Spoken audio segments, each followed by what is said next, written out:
بسم اللہ الرحمن الرحیم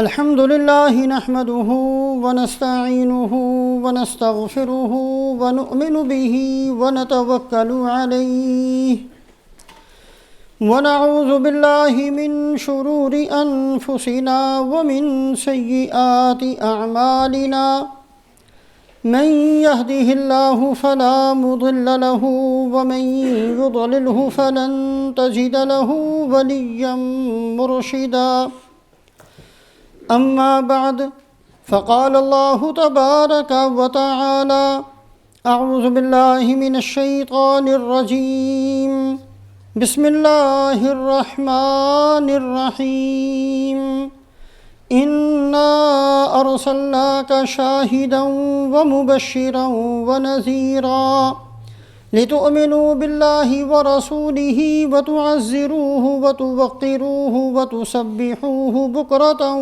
وأصيلا إن الذين يبايعونك إنما يبايعون الله يد الله فوق أيديهم فمن نكث فإنما ينكث على نفسه ومن أوفى بما عاهد عليه الله فسيؤتيه أجرا عظيما وعن جبير بن مطعم رضي الله تعالى عنه قال سمعت رسول الله صلى الله عليه وسلم يقول إن لي أسماء أنا محمد وأنا أحمد وأنا الماحي الذي يمحو الله بي الكفر وأنا الحاشر الذي يحشر الناس على قدمي وأنا العاقب الذي ليس بعده نبي أو كما قال رسول الله صلى الله عليه وسلم۔ ایک معمولی اور ایک ادنا مسلمان ہونے کی حیثیت سے ہم سب اس بات کو جانتے ہیں کہ سرکار دو عالم رحمۃ للعالمین حضرت محمد صلی اللہ علیہ وسلم کی سیرت طیبہ جب بھی سنی سنائی جاتی ہے، پڑھی پڑھائی جاتی ہے یا لکھی جاتی ہے تو آپ صلی اللہ علیہ وسلم کی ولادت سے پہلے کے واقعات بھی بیان کیے جاتے ہیں۔ آپ کی نبوت سے پہلے کے زمانے کو بھی سیرت ہی کا حصہ بنا کر اس کو لکھا اور پڑھایا جاتا ہے۔ آپ صلی اللہ علیہ وسلم کے دنیا سے پردہ فرمانے کے بعد والے واقعات بھی سیرت ہی کا حصہ شمار کیے جاتے ہیں۔ سیرت طیبہ کا سب سے زیادہ اہم زمانہ نبوت ہے۔ جو سیرت زمانہ نبوت کے ساتھ تعلق رکھتی ہے وہ سب سے زیادہ اہم ہے سیرت طیبہ کا۔ سیرت طیبہ یہ اتنا وسیع اور اتنا لمبا چوڑا علم ہے جس کی کوئی حد اور انتہا نہیں ہے۔ رسول پاک علیہ السلام کا بہترین نسب، آپ کا بہترین حسین ہونا، آپ کا عقل کے سب سے آخری درجے پر ہونا، آپ کا اولین و آخرین کا علم رکھنا، آپ کا حلم، آپ کی بردباری، یہ سیرت کا ایک مستقل باب ہے۔ رسول پاک علیہ السلام کی عظمت اور شان کو اللہ پاک نے کس انداز سے قرآن میں بیان کیا ہے، یہ سیرت طیبہ کا مستقل الگ باب ہے۔ اللہ پاک اپنے محبوب حضرت محمد صلی اللہ علیہ وسلم کو کس انداز سے خطاب فرماتے ہیں، یہ سیرت طیبہ کا مستقل الگ ایک باب ہے۔ رسول پاک علیہ السلام کے معاملات بندوں کے ساتھ کیسے رہے، عام قسم پرس انسانوں کے ساتھ آپ کا معاملہ کیسا تھا، بادشاہوں کے ساتھ آپ کے معاملات کیسے تھے، دشمنوں کے ساتھ رسول پاک علیہ السلام نے کس انداز سے معاملات کیے ہیں، یہ سیرت طیبہ کا الگ سے ایک مستقل باب ہے۔ آپ صلی اللہ علیہ وسلم کے سفر کیسے تھے، سفر کے اندر پیش آنے والے احوال کیسے تھے، یہ سیرت طیبہ کا الگ سے ایک مستقل باب ہے۔ رسول پاک علیہ السلام کے دست مبارک پر کون کون سے معجزات ظاہر ہوئے، یہ سیرت طیبہ کا الگ سے ایک مستقل باب ہے۔ حضرت قاضی ابن عیاض رحمہ اللہ، جو 6 صدی کے بہت بڑے ایک بزرگ ہیں، کتاب لکھتے ہیں الشفاء بتعریف حقوق المصطفیٰ۔ اس کتاب کے اندر 165 باب باندھے ہیں، 165 رسول پاک علیہ السلام کی سیرت کے الگ الگ پہلو بیان کیے ہیں، اور ہر باب کے اندر احادیث کو بھی اور قرآن پاک کی آیات کو بھی جمع کیا ہے۔ 165 پہلو ہیں رسول پاک علیہ السلام کی سیرت طیبہ کے، حضرت قاضی عیاض رحمہ اللہ کی کتاب کے مطابق۔ رسول پاک علیہ السلام کی سیرت طیبہ کا ایک مستقل باب ہے آپ کے اسماء مبارکہ، آپ کے نام۔ یہ سیرت طیبہ کا ایک مستقل الگ سے باب ہے۔ عام طور پر دنیا کے اندر اگر کسی کا کوئی نام رکھا جاتا ہے تو صرف تعارف مقصود ہوتا ہے، پہچان مقصود ہوتی ہے، اور اس کے ساتھ صرف برکت حاصل کرنا ہوتا ہے۔ حضرت عمر کے نام پر اگر کسی کا نام عمر رکھ دیا گیا تو صرف برکت کے لیے۔ رسول پاک علیہ السلام کے جو نام ہیں وہ حقیقتاً آپ کا تعارف ہے، آپ کی صفات ہیں۔ دنیا کے اندر ممکن ہے کسی بندے کا نام صابر رکھ دیا جائے اور صبر کا ایک ذرہ بھی اس کے اندر نہ ہو، اس لیے کہ نام رکھتے ہوئے یہ نہیں دیکھا جاتا کہ یہ صفت اس کے اندر ہے کہ نہیں ہے، برکت کے لیے نام رکھا جاتا ہے۔ ایک آدمی کا نام شریف رکھ دیا گیا لیکن حقیقتاً وہ شرافت کو جانتا بھی نہیں ہے، ممکن ہے۔ ایک آدمی کا نام علیم الدین رکھ دیا گیا، دین کا جاننے والا، لیکن حقیقتاً وہ دین کا الف با بھی نہ جانتا ہو، یہ ممکن ہے۔ دنیا کے اندر کسی بندے کا بھی اگر کوئی نام رکھا جاتا ہے تو یہ دیکھ کر نہیں رکھا جاتا کہ یہ نام والی صفت اس بندے کے اندر موجود ہے کہ نہیں موجود۔ سرکار دو عالم صلی اللہ علیہ وسلم کے جتنے مبارک نام ہیں وہ اس انداز سے نہیں ہیں کہ ایسے رکھ دیے گئے ہوں، بلکہ آپ صلی اللہ علیہ وسلم کے تمام اسماء مبارکہ آپ کی صفت ہیں۔ اور پھر صفت کے اندر بھی اس بات کو سامنے رکھنا ضروری ہے کہ صفت کا جو آخری درجہ ہے، جو آخری حد ہے، وہ رسول پاک علیہ السلام کے اندر موجود ہے۔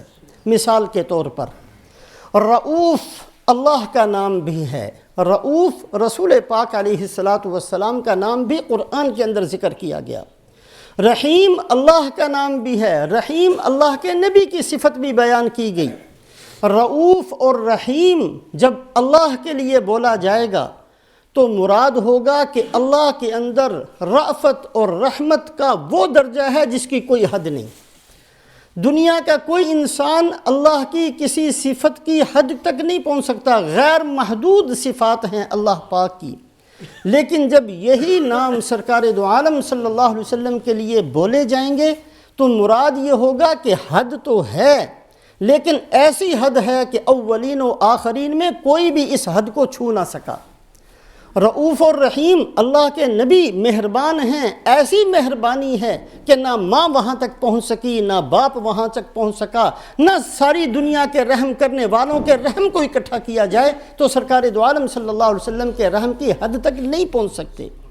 تو اللہ کے نبی صلی اللہ علیہ وسلم کی سیرت طیبہ کا مستقل ایک باب ہے آپ کے اسماء مبارکہ، آپ کے نام۔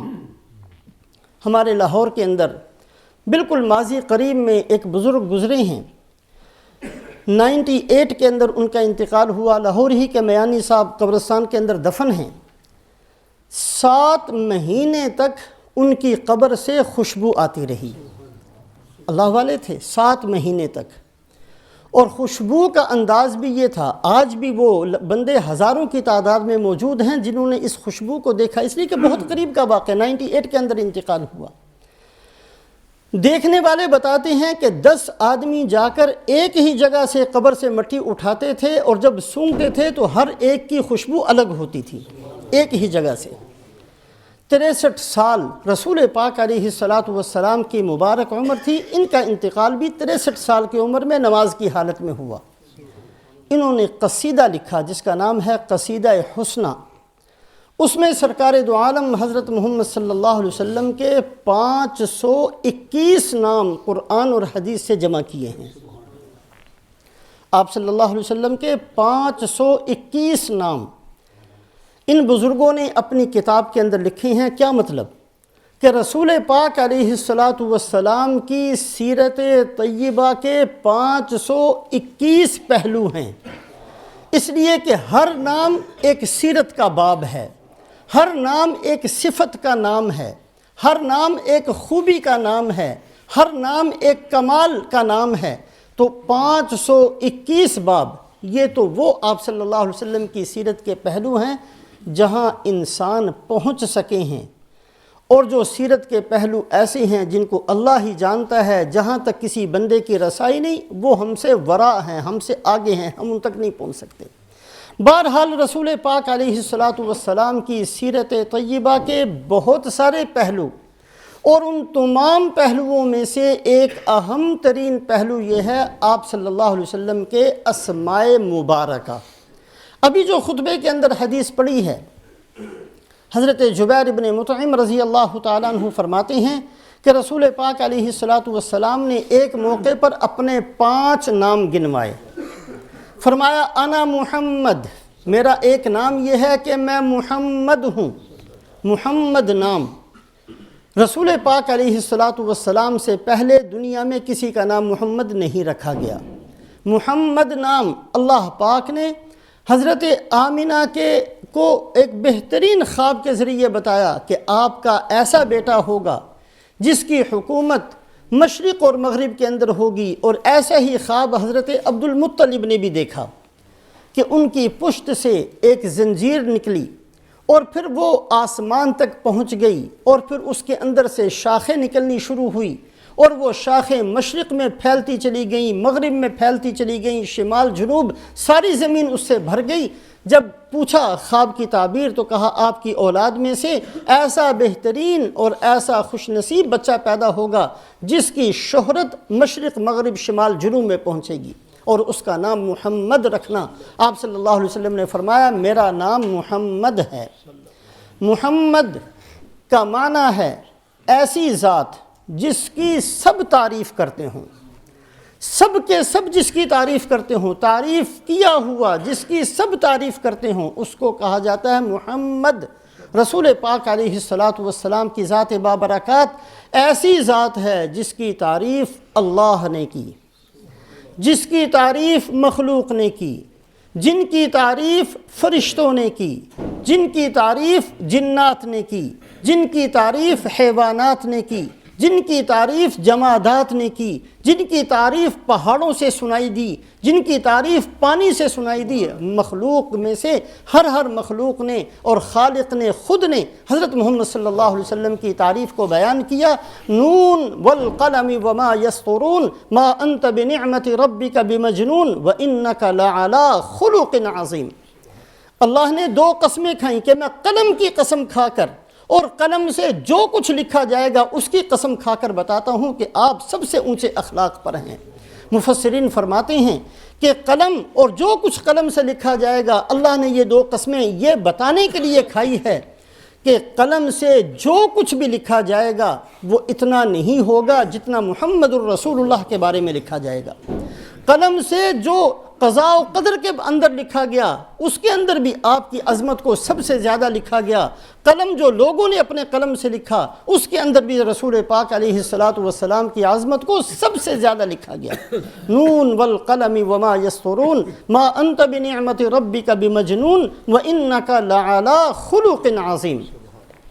تو رسول پاک علیہ السلام کا ایک مبارک نام محمد، سب جس کی تعریف کرتے ہوں. الم نشرح لک صدرک، اللہ فرماتے ہیں اے محمد صلی اللہ علیہ وسلم ہم نے آپ کے دل کو کھول دیا۔ موسیٰ علیہ السلام نے دعا مانگی رب اشرح لی صدری، اے اللہ میرے دل کو کھول دے۔ محمد صلی اللہ علیہ وسلم کے بارے میں اللہ فرماتے ہیں کہ ہم نے دل کو کھول دیا۔ مفسرین یہاں ایک نقطہ بیان فرماتے ہیں کہ اللہ پاک نے جب قرآن اتارا تو قرآن اتارنے کو کس انداز سے بیان فرمایا؟ وَإِنَّهُ لَتَنزِيلُ رَبِّ الْعَالَمِينَ نَزَلَ بِهِ الرُّوحُ الْأَمِينُ عَلَىٰ قَلْبِكَ لِتَكُونَ مِنَ الْمُنذِرِينَ۔ اے محمد صلی اللہ علیہ وسلم یہ قرآن اللہ اتار رہے اور قرآن کو لے کر حضرت جبرائیل علیہ السلام آ رہے ہیں، اور یہ قرآن ہم نے آپ کے دل پر اتارا ہے۔ قرآن اتارا تو دل پر اتارا، لیکن شرح صدر یہاں یہ نہیں فرمایا الم نشرح لک قلبک، ہم نے آپ کے دل کو کھول دیا، یہ نہیں فرمایا، بلکہ ہم نے آپ کے دل، آپ کے سینے کو کھول دیا ہے۔ مفسرین فرماتے ہیں اس لیے کہ دل کے اندر دو راستے ہوتے ہیں۔ ایک راستہ وہ ہے جو روحانیت کی طرف انسان کو لے کر چلتا ہے، اس راستے پر اگر بندہ چلنا شروع کر دے تو جنت کے قریب پہنچے گا، اللہ کے قریب پہنچے گا، کامیابی کے راستوں پر چلے گا، خواہشات سے اپنے آپ کو بچائے گا، اور یہ بندہ چلتے چلتے جنت تک پہنچ جائے گا۔ دوسرا راستہ اسی دل کے اندر ہے جو خواہشات کی طرف کھلتا ہے، جس کی وجہ سے ختم اللہ علی قلوبہم فیصلہ ہوتا ہے، جس کی وجہ سے طبع اللہ علی قلوبہم فیصلہ ہوتا ہے، جس کی وجہ سے ثم قست قلوبکم، دلوں کو سخت کر دیا جاتا، جتنی نحوستیں، جتنے امراض، جتنی بیماریاں اللہ کی طرف سے مسلط ہوتی ہیں، یہ بھی دل کے بگڑنے کی وجہ سے ہوتی ہیں۔ اللہ پاک فرماتے ہیں الم نشرح لک صدرک، اس کا مطلب یہ ہے کہ جو دروازہ تو روحانیت کی طرف کھلتا ہے وہ تو ویسے ہی بہت وسیع تھا، جو دوسری طرف راستہ کھلتا ہے اے محمد صلی اللہ علیہ وسلم ہم نے وہاں بھی دنیا کی خواہشات کو ختم کر دیا، وہاں بھی آپ کے دل کو اتنا کھول دیا، اتنا کھول دیا، اتنا وسیع کر دیا ہے آپ کے سینے کو کہ ساری دنیا کے علوم اس کے اندر سما سکتے ہیں۔ اللہ پاک کے جتنے اسرار ہیں، جتنے راز ہیں، رموز ہیں، وہ سارے کے سارے اے محمد صلی اللہ علیہ وسلم آپ کے قلب اطہر کے اندر سما سکتے ہیں۔ آپ کے سینہ مبارک کو اتنا کھول دیا گیا کہ ساری دنیا کا غم اس کے اندر آ گیا، ساری دنیا کی خیر خواہی اس کے اندر آ گئی، ساری دنیا کی شفقت اور محبت اس کے اندر آ گئی۔ آپ صلی اللہ علیہ وسلم کا شرح صدر اس قدر وسیع کر دیا گیا، وَوَضَعْنَا عَنْكَ وِزْرَكَ الَّذِي أَنْقَضَ ظَهْرَكَ، اور اے محمد صلی اللہ علیہ وسلم جس غم نے اور جس پریشانی نے آپ کی کمر کو توڑ دیا تھا، ہم نے وہ غم بھی آپ سے دور کر دیا۔ اس کی تفسیر کے اندر مفسرین فرماتے ہیں کون سا وہ غم تھا جس نے اللہ کے نبی صلی اللہ علیہ وسلم کو اتنا پریشان کر دیا تھا کہ اللہ فرماتے ہیں کہ آپ کی کمر کو توڑ دیا۔ کون سا وہ غم تھا؟ رسول پاک علیہ السلام کو ایک غم تو یہ تھا کہ اللہ پاک نے دین سمجھانے کا حکم دیا ہے، میں ان لوگوں کو دین کیسے سمجھاؤں، کون سا انداز اختیار کروں کہ ان کی سمجھ میں آ جائے۔ بہت بڑا غم تھا۔ اگر کسی کی یہ نیت ہو کہ میں نے کسی کو سمجھانا ہے، وہ اس کا احساس کر سکتا ہے۔ رسول پاک علیہ السلام بہت زیادہ حساس تھے، آپ صلی اللہ علیہ وسلم کے قلب اطہر کے اندر بہت زیادہ پریشانی تھی کہ میں کیسے انسانوں کو سمجھا سکوں، تو اللہ پاک نے قرآن نازل فرمایا کہ بہترین انداز ہے سمجھانے کا۔ فَبِأَيِّ حَدِيثٍ بَعْدَ اللَّهِ وَآيَاتِهِ يُؤْمِنُونَ، قرآن کے بعد اگر کوئی نہیں سمجھے گا تو وہ کبھی بھی نہیں سمجھے گا۔ بہترین قرآن نازل فرما دیا، آپ صلی اللہ علیہ وسلم کے غم کو اللہ نے دور کر دیا۔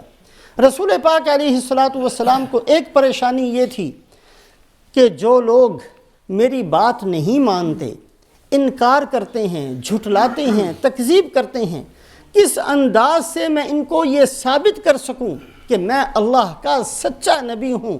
اللہ پاک نے معجزات جو سینکڑوں کی تعداد کے اندر ہیں رسول پاک علیہ السلام کے ہاتھ سے ظاہر فرمائے تاکہ یہ پتہ چل جائے کہ آپ صلی اللہ علیہ وسلم واقعی اللہ کے سچے نبی ہیں۔ ایک انگلی کے اشارے سے چاند کے 2 ٹکڑے کر کے دکھائے۔ تو اللہ پاک نے اس غم کو دور کیا۔ رسول پاک علیہ السلام کے قلب اطہر کے اندر یہ غم بہت شدت کے ساتھ تھا کہ مکہ، بیت اللہ، اس کو مجھے چھوڑنا پڑے گا، اس کو چھوڑ کر میں کہاں جاؤں گا؟ اللہ پاک نے بہترین شہر مدینہ منورہ اللہ پاک نے رسول پاک علیہ السلام کو بدلے کے اندر نصیب فرمایا، اس غم کو دور کیا۔ آپ صلی اللہ علیہ وسلم کو سب سے بڑا غم یہ تھا کہ قیامت والے دن میری امت کا کیا بنے گا، میری امت کیسے بخشی جائے گی، کیسے ان کی بخشش کا فیصلہ ہوگا۔ یہ انسانوں کا سمندر اللہ کے سامنے کھڑا ہو اور ان میں مجرم ہی مجرم ہوں، کسی بندے کی زندگی بھی ایسی نہ ہو جو 100% درست ہو، اللہ کیسے ان کی جنت کا فیصلہ کیا ہوگا ان سب کے ساتھ؟ تو اللہ پاک نے آپ کے اس غم کو دور کرنے کے لیے آپ کو مقام محمود اور شفاعت کا حق دیا۔ اے محمد صلی اللہ علیہ وسلم، ہم آپ کو حق دیتے ہیں، قیامت والے دن جس کی سفارش کریں گے اس کو بخشتے چلے جائیں گے، آپ غم نہ کیجئے۔ الذی انقض ظہرک، اللہ فرماتے ہیں رسول پاک علیہ السلام کی شان اور عظمت کو بیان فرماتے ہوئے، اے محمد صلی اللہ علیہ وسلم، ہم نے آپ کے اس غم کو دور کر دیا جس غم نے شدت کی وجہ سے آپ کی کمر کو توڑ دیا تھا۔ الذی انقض ظہرک ورفعنا لک ذکرک، اور اے محمد صلی اللہ علیہ وسلم، ہم نے آپ کے نام کو بلند کیا، آپ کے ذکر کو بلند کیا۔ اذان دی جائے گی، جہاں اشہد ان لا الہ الا اللہ کہا جائے گا وہاں اشہد ان محمد الرسول اللہ بھی کہا جائے گا۔ تکبیر کے اندر جہاں اللہ کا نام آئے گا محمد الرسول اللہ کا نام بھی آئے گا۔ تشہد کے اندر جہاں اللہ کا نام آئے گا سرکار دو عالم صلی اللہ علیہ وسلم کا نام بھی آئے گا۔ حدیث پاک کے اندر آتا ہے آپ صلی اللہ علیہ وسلم نے حضرت جبرائیل علیہ السلام سے وَرَفَعْنَا لَكَ ذِكْرَكَ اس کے بارے میں سوال کیا، اے جبرائیل، جو اللہ فرماتے ہیں کہ میں نے آپ کا ذکر بلند کیا، اس کا مطلب کیا ہے؟ حضرت جبرائیل علیہ السلام اس کی تفسیر فرماتے ہیں، اے محمد صلی اللہ علیہ وسلم، دو ہی طرح کے بندے ہیں، فرما برداری کرنے والے، نافرمانی کرنے والے۔ اللہ پاک نے آپ کو اتنا بلند کیا ہے، آپ کے نام کو اتنا بلند کیا کہ جو آپ کی فرما برداری کرے تو اللہ کہتے ہیں اس نے میری فرما برداری کی۔ آپ کی اطاعت ہی اللہ کی اطاعت ہے۔ من یطع الرسول فقد اطاع اللہ، جس نے اللہ کے نبی کی فرما برداری کی وہی شمار ہوگا اللہ کی فرما برداری کرنے والا۔ یہ ہے آپ کے نام کی بلندی۔ اور دوسری چیز نافرمانی، اللہ پاک فرماتے وَمَن يَعْصِ اللَّهَ وَرَسُولَهُ، جو اللہ کے نبی کی نافرمانی کرے وہ ہمارا بھی نافرمان ہے۔ فرما برداری بھی اللہ کے نبی کی اللہ کی فرما برداری شمار ہوگی، نافرمانی اللہ کے نبی کی اللہ کی خود کی نافرمانی شمار ہوگی۔ یہ ہے وَرَفَعْنَا لَكَ ذِكْرَكَ۔ تو بہرحال رسول پاک علیہ السلام کی سیرت طیبہ کا مستقل ایک باب ہے، آپ کے اسماء مبارکہ، آپ کے بہترین نام۔ فرمایا میرا ایک نام محمد ہے، میرا ایک نام احمد ہے۔ احمد کہتے ہیں جو سب سے زیادہ تعریف کرنے والا۔ رسول پاک علیہ السلام نے جتنی زیادہ حمد بیان کی اللہ پاک کی، نہ کسی نبی نے کی، نہ کسی فرشتے نے کی، نہ کسی اور بندے سے ہو سکی۔ سب سے زیادہ اور سب سے پہلے اللہ کی حمد کرنے والے سرکار دو عالم صلی اللہ علیہ وسلم ہیں۔ عالم ارواح کے اندر جب اللہ سوال کرتے ہیں الست بربکم، تو سب سے پہلے بلا کہنے والے رسول پاک علیہ السلام۔ دنیا کے اندر ایسا بہترین انداز اللہ کی حمد کو بیان کرنے کا قرآن اس سے بھرا ہوا ہے۔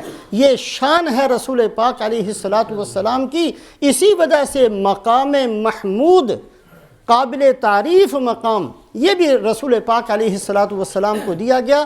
اور آپ صلی اللہ علیہ وسلم نے ایک موقع پر ارشاد فرمایا وَلِوَاءُ الْحَمْدِ يَوْمَئِذٍ بِيَدِي، حشر والے دن، قیامت والے دن، لیوا، جھنڈا، حمد کا جھنڈا میرے ہاتھ میں ہوگا، تعریف کا جھنڈا میرے ہاتھ میں ہوگا۔ اس کی شرح کے اندر محدثین لکھتے ہیں تعریف کا جھنڈا، اس سے کیا مراد ہے؟ تو محدثین فرماتے ہیں قیامت والے دن جب میدان حشر قائم ہوگا اور لوگ پریشان ہوں گے، پسینوں میں ڈوبے ہوئے ہوں گے، سورج بالکل سر کے قریب آ جائے گا، زمین تانبے کی ہوگی، اور اللہ پاک سخت جلال اور غصے کے اندر ہوں گے۔ کسی کی ہمت اور جرت نہیں ہوگی کہ اللہ پاک سے یہ بھی کہہ سکیں کہ اللہ حساب شروع کر دیجئے۔ انسانیت ساری کی ساری پریشان ہو کر آدم علیہ السلام کے پاس، نوح علیہ السلام کے پاس، ابراہیم علیہ السلام کے پاس، اور حضرت موسیٰ علیہ السلام کے پاس، اور حضرت عیسیٰ علیہ السلام، اولو العزم من الرسل، سارے نبیوں کے پاس جا کر یہ مطالبہ کریں گے، آپ کا بہت اونچا مقام ہے، اللہ سے اتنا سا کہہ دیجئے کہ ہمارا حساب تو شروع ہو جائے، خواہ ہمارے لیے جہنم کا فیصلہ کر دیا جائے، اس مصیبت سے تو ہمیں نجات مل جائے۔ وَلِوَاءُ الْحَمْدِ يَوْمَئِذٍ بِيَدِي، اس کا معنی یہ ہے کسی کی ہمت نہیں ہوگی۔ آدم علیہ السلام بھی انکار کریں گے، نوح علیہ السلام بھی انکار کریں گے، بڑے بڑے رسول اور نبی انکار کر دیں گے۔ وَلِوَاءُ الْحَمْدِ يَوْمَئِذٍ بِيَدِي، آپ صلی اللہ علیہ وسلم فرماتے ہیں اس دن بھی اللہ کی میں ایسی حمد کروں گا، اللہ کی ایسی تعریف کو بیان کروں گا اسی دن۔ یہ صرف وَلِوَاءُ الْحَمْدِ يَوْمَئِذٍ بِيَدِي، اس دن یہ شان بھی صرف محمد الرسول اللہ صلی اللہ علیہ وسلم کو دی جائے گی۔ فرمایا ایسی حمد کروں گا، ایسے کلمات میں میری زبان سے نکلیں گے، اور اللہ کی ایسی تعریف کروں گا، اور میں سجدے کے اندر چلا جاؤں گا یہاں تک کہ اللہ کا غصہ ٹھنڈا ہوگا۔ اللہ فرمائیں گے یا محمد ارفع رأسک، اے محمد صلی اللہ علیہ وسلم سر اٹھائیے، قل تسمع، فرمائیے ہم آپ کی بات سنتے ہیں، واسأل اسأل تعطا، اے محمد صلی اللہ علیہ وسلم سوال کیجئے آپ کا سوال پورا کیا جائے گا، وشفع تشفع، اے محمد صلی اللہ علیہ وسلم سفارش کیجئے، جس کے بارے میں سفارش کریں گے ہم قبول کرتے چلے جائیں گے۔ یہ ہے وَلِوَاءُ الْحَمْدِ يَوْمَئِذٍ بِيَدِي۔ رسول پاک علیہ السلام کا ایک مبارک نام محمد، جس کا معنی سب ہی ان کی تعریف کرتے ہوں، دوسرا نام احمد، جس کا معنی یہ ہے سب سے زیادہ اللہ کی تعریف کرنے والے دنیا اور آخرت میں سرکار دو عالم حضرت محمد صلی اللہ علیہ وسلم۔ تیسرا نام فرمایا وَأَنَا الْمَاحِي الَّذِي يَمْحُو اللَّهُ بِيَ الْكُفْرَ، فرمایا اللہ نے میرا ایک نام ماحی رکھا ہے، ماحی کا معنی مٹا دینے والا، میں کفر کو مٹا دینے والا ہوں۔ رسول پاک علیہ السلام اس شان سے دنیا میں تشریف لائے جس خوش نصیب پر ایک نظر پڑ گئی صحابہ پر۔ یہ وہ بندے تھے جو کفر میں پیدا ہوئے تھے، یہ وہ بندے تھے جو بیت اللہ کے اندر بتوں کو رکھ کر پوجنے والے تھے، یہ وہ بندے تھے کسی مدرسے میں پڑھے ہوئے نہیں تھے، کسی یونیورسٹی سے فارغ نہیں تھے، ان کو جاہل، ساری دنیا کا بڑا جاہل کہا جاتا تھا۔ یہ وہ لوگ تھے جن کے اندر کفر رچ بس گیا تھا۔ ایک نظر تھی محمد الرسول اللہ صلی اللہ علیہ وسلم کی کہ ہر ایک کے دل سے کفر کا ذرہ ذرہ باہر نکل گیا۔ ایسا نکلا صحابہ اتنے اونچے ایک نظر پر پہنچ گئے۔ آپ نے فرمایا اگر میرے صحابہ میں سے کوئی ایک صحابی ایک مٹھی جو خرچ کرے گا، تم بعد میں آنے والے احد پہاڑ کے برابر سونا بھی کرو گے تو ان کے برابر نہیں پہنچ سکتے۔ ایک نظر تھی رسول پاک علیہ السلام، یہ ہے یمحو اللہ بی الکفر، اللہ کے نبی صلی اللہ علیہ وسلم کی وجہ سے کفر مٹتا چلا گیا۔ حرمین کے اندر اللہ پاک نے آپ کی مبارک زندگی کے اندر دکھا دیا کہ کسی کافر کو وہاں رہنے کی اجازت نہیں، اور فرمایا کہ ایک وقت اس زمین پر آئے گا کہ دنیا کا ہر انسان اللہ کے نبی کے کلمے کو پڑھے گا۔ حدیث پاک میں آتا ہے سرکار دو عالم حضرت محمد صلی اللہ علیہ وسلم کی عادت شریفہ تھی، سفر سے واپس تشریف لاتے سب سے پہلے مسجد میں تشریف لے جاتے، 2 رکعت نماز پڑھا کرتے، اس کے بعد آپ صلی اللہ علیہ وسلم سب سے پہلے اپنی بیٹی حضرت فاطمہ رضی اللہ تعالیٰ عنہ کے ہاں تشریف لے جایا کرتے، وہاں سے فارغ ہو کر پھر ازواج مطہرات کے پاس آپ تشریف لے جایا کرتے۔ یہ ہمیشہ کی عادت تھی آپ صلی اللہ علیہ وسلم کی۔ ایک موقع پر تشریف لائے، سب سے پہلے مسجد میں تشریف لے گئے، 2 رکعت نماز پڑھی، اس کے بعد جب حضرت فاطمہ رضی اللہ تعالیٰ عنہ کے ہاں پہنچے ہیں تو حضرت فاطمہ رضی اللہ تعالیٰ عنہ انتظار میں تھی کہ ابا جان تشریف لائیں گے، دروازے کے اندر ہی کھڑی ہو کر استقبال کیا۔ آپ صلی اللہ علیہ وسلم اندر تشریف لے گئے، حضرت فاطمہ رضی اللہ تعالیٰ عنہ نے ابا جان کی پیشانی کو بوسہ دیا، آنکھوں کو بوسہ دیا اور رونا شروع کر دیا۔ آپ صلی اللہ علیہ وسلم نے فرمایا یا فاطمہ ما یبکیک، اے فاطمہ تیرے رونے کا سبب کیا ہے؟ تو حضرت فاطمہ نے فرمایا شحب لونک وخلولقت ثیابک، ابا جان مجھے رونا کیوں نہ آئے، میں آپ کی حالت کو دیکھ کر میرا دل بھر آیا، آپ کا چہرہ مرجھا گیا ہے، سفر کی کثرت، مشقتوں کی کثرت، تکلیفوں کی کثرت، ان چیزوں کی وجہ سے، بھوکا رہنے کی وجہ سے، پیاسا رہنے کی وجہ سے، بار بار تکلیفیں برداشت کرنے کی وجہ سے، قد شحب لونک، آپ کے چہرے کا رنگ مرجھا گیا، وخلولقت ثیابک، آپ کے کپڑے پھٹے پرانے، آپ رحمت للعالمین ساری دنیا کے سرکار اور سرتاج، آپ کی یہ حالت ہو گئی۔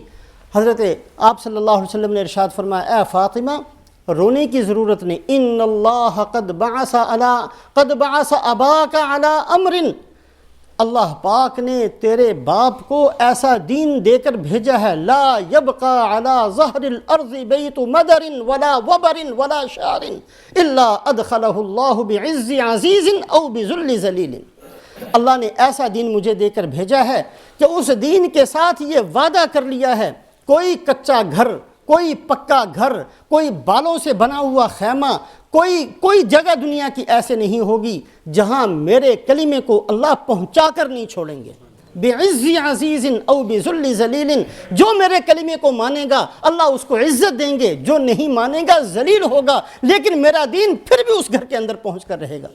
ابو جہل نے بڑی مخالفت کی، ابو جہل سے بڑا اس امت کا فرعون کوئی نہیں ہے، فرمایا ہر امت کے اندر فرعون ہوتا ہے، میری امت کا فرعون ابو جہل ہے، بہت بڑا کافر، لیکن اللہ نے اس کے گھر کے اندر دین پہنچا کر چھوڑا۔ حضرت اکرمہ کلمہ پڑھنے پر مجبور ہوئے، خالد ابن ولید ابن مغیرہ کے بیٹے ہیں، بہت بڑا کافر تھا، اللہ نے گھر کے اندر دین پہنچایا۔ اللہ پاک کا یہ وعدہ ہے قیامت سے پہلے محمد الرسول اللہ صلی اللہ علیہ وسلم کا دین اللہ ہر گھر کے اندر پہنچا کر چھوڑیں گے۔ وَأَنَا الْمَاحِي الَّذِي يَمْحُو اللَّهُ بِيَ الْكُفْرَ، اللہ نے میرا نام ماحی رکھا ہے، مٹا دینے والا، میری وجہ سے اللہ پاک نے کفر کے ذرے کو مٹا دینا ہے۔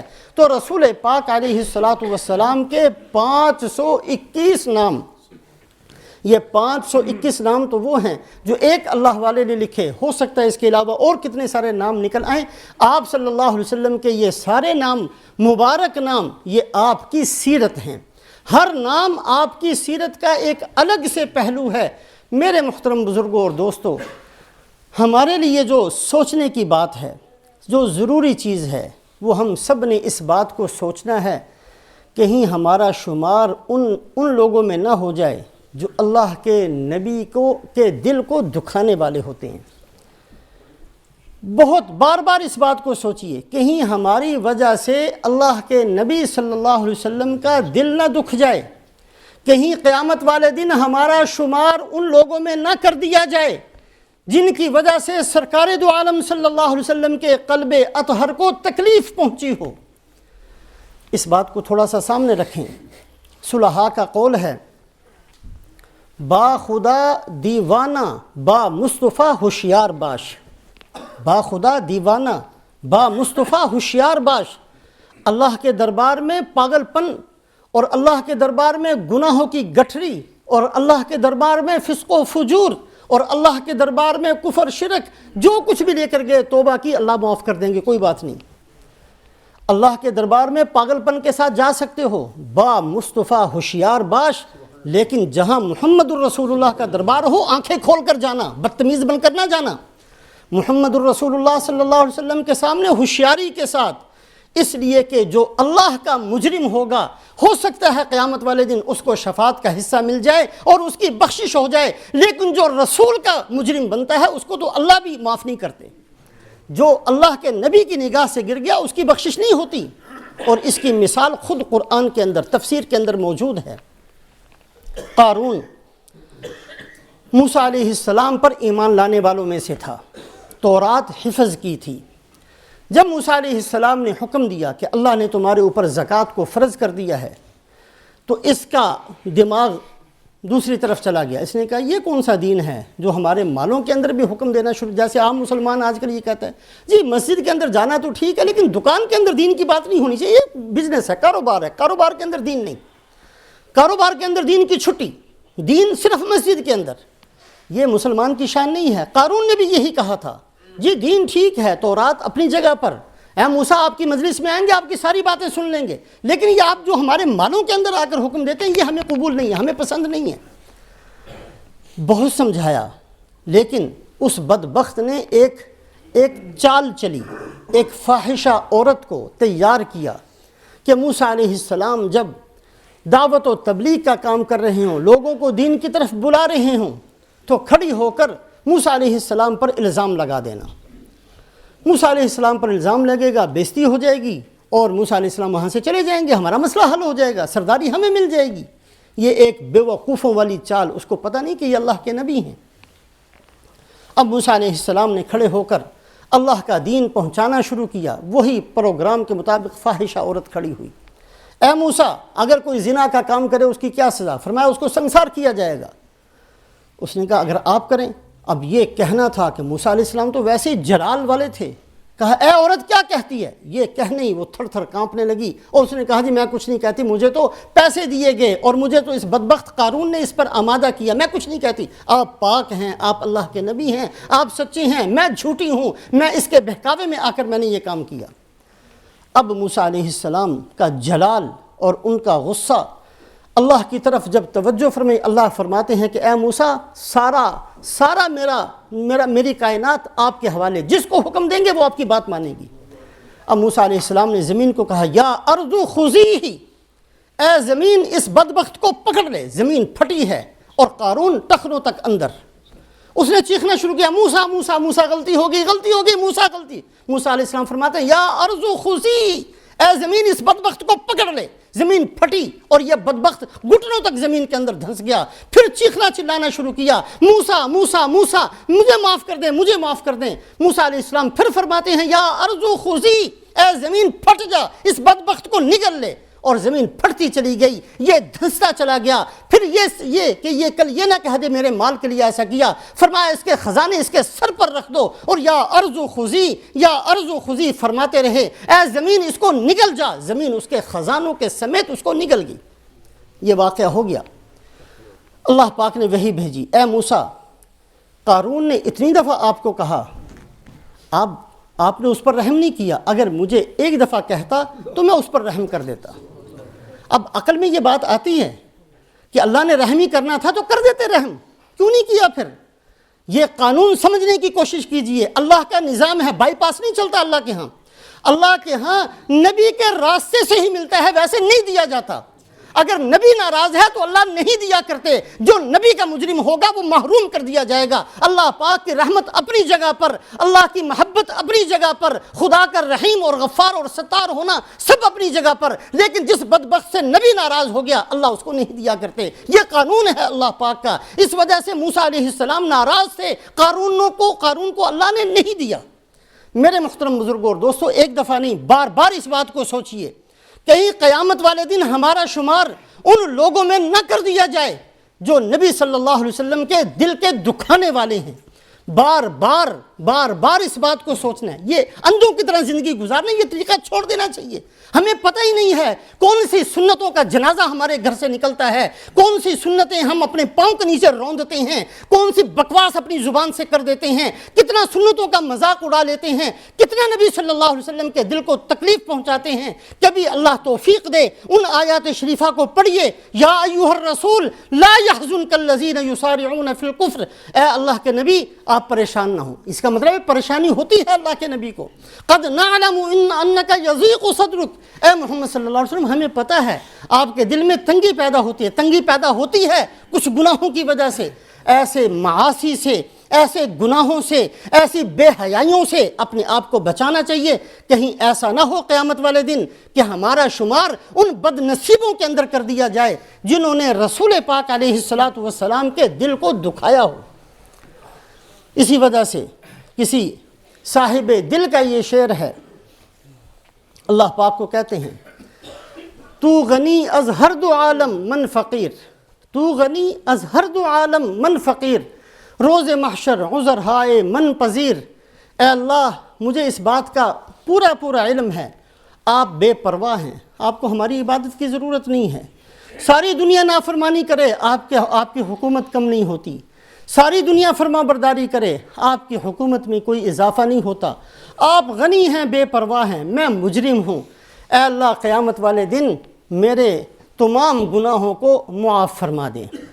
یا اگر بینی حسابم ناگزیر از نگاہ مصطفیٰ پنہا بگیر، اور اے اللہ اگر میری حالت ایسی ہے کہ آپ کی رحمت جو بہت وسیع ہے لیکن میرے جرم ایسے ہیں کہ آپ کی رحمت کا حصہ مجھے نہیں مل سکتا، اگر آپ کا یہ فیصلہ ہو جائے، اتنی سی میں دعا کرتا ہوں کہ اے اللہ مجھے پیچھے پیچھے سے پکڑ کر ہی جہنم میں پھینک دینا، کہیں ایسا نہ ہو کہ آپ صلی اللہ علیہ وسلم مجھے دیکھ لیں جہنم میں جاتے ہوئے اور آپ کے قلب اطہر کو تکلیف پہنچ جائے کہ یہ میرا امتی تھا، میرا امتی ہوتے ہوئے کس کے راستوں پر چلتا رہا جس کی وجہ سے جہنم میں پھینک دیا گیا۔ کہیں ایسا نہ ہو میں آپ کے قلب اطہر کو دکھانے کا اتنا سبب، مجھے جہنم کی آگ کم معلوم ہوتی ہے، مجھے جہنم کی مصیبتیں کم لگتی ہیں، مجھے جہنم کے عذاب کم محسوس ہوتے ہیں رسول پاک علیہ السلام کے قلب اطہر کو دکھانے سے۔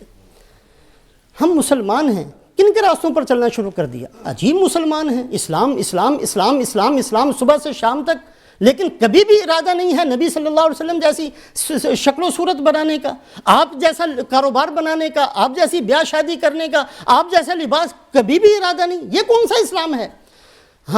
ہم لوگوں نے کن کے راستوں پر چلنا شروع کیا؟ ان لوگوں کے راستوں پر جو لٹیرے ہیں، جو بدخواہ ہیں، جو دنیا کے دشمن ہیں۔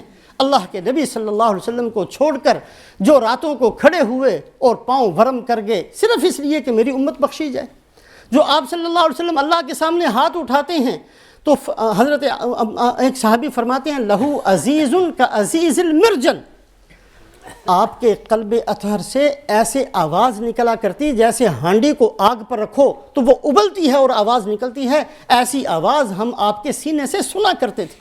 کس کے لیے تھا یہ؟ ہمارے لیے اللہ کے نبی اتنا کچھ کرتے رہے اور ہمیں ذرا بھی شرم نہ آئے، کبھی نیت ہی نہ ہو، کبھی خیال ہی نہ ہو کہ ہم نے نبی صلی اللہ علیہ وسلم کے دین کو سیکھنا ہے، اپنے بچوں کو سکھانا ہے، اس پر چلنا ہے، اپنی آخرت بنانی ہے، آپ صلی اللہ علیہ وسلم کی آنکھوں کو ٹھنڈا کرنے کا سبب بننا ہے، آپ کی سنتوں پر چلنا ہے، یہ کبھی نیت نہ ہو، بھاگے چلے جائیں ان بےہودہ لوگوں کے پیچھے جو اللہ کے دشمن ہیں۔ ان کی سنتیں اختیار کرنا، ان کے طریقے اختیار کرنا ہمیں اچھے لگتے ہوں، ان کی سوچ ہمیں اچھی لگتی ہو، ان کی معاشرت ہمیں اچھی لگتی ہو، ان کی بے حیائیاں آج امت کو اچھی لگتی ہوں، ہم کن راستوں پر چلے جا رہے ہیں۔ اسی قریب ہی یہ نارمنڈی ہوٹل کے اندر ایک ایسے ہی بےہودہ پروگرام ہونے والا، مسلمان دبا کے جا رہے ہیں، اس میں کچھ تو شرم ہونی چاہیے۔ ایک ایسا پروگرام جس کے اندر ناچ بھی ہے، شراب بھی ہے، کباب بھی ہے، ہندو اس کو کر رہے ہیں اور مسلمان سب سے زیادہ اس کے اندر ہے۔ یہ کیسا اسلام ہے جو ہمیں ان چیزوں سے نہیں روکتا؟ یہ کوئی اسلام ہے؟ یہ مذاق ہے اسلام کے نام پر؟ کچھ تو ہمیں شرم چاہیے۔ اگر ہم اپنے آپ کو مسلمان کہتے ہیں، اللہ کے نبی کا امتی کہتے ہیں، تو خدا کے لیے رسول پاک علیہ السلام کی مخالفت پر نہ چلیں۔ اس کا انجام کسی اور کے لیے نہیں، ہمارے لیے برا ہوگا، اس لیے کہ اللہ ہمارے محتاج نہیں ہیں۔ اللہ تو فرماتے ہیں لِتُؤْمِنُوا بِاللَّهِ وَرَسُولِهِ وَتُعَزِّرُوا، اللہ یہ نہیں کہتے میرے نبی کی مدد کرو، فرمایا مدد کون سی؟ ایک ہوتا ہے نصرت ہے، مدد کرنا، مدد تو کسی غریب کی بھی کی جا سکتی ہے، محتاج کی بھی کی جا، یہ نہ سمجھنا کہ نبی محتاج ہیں۔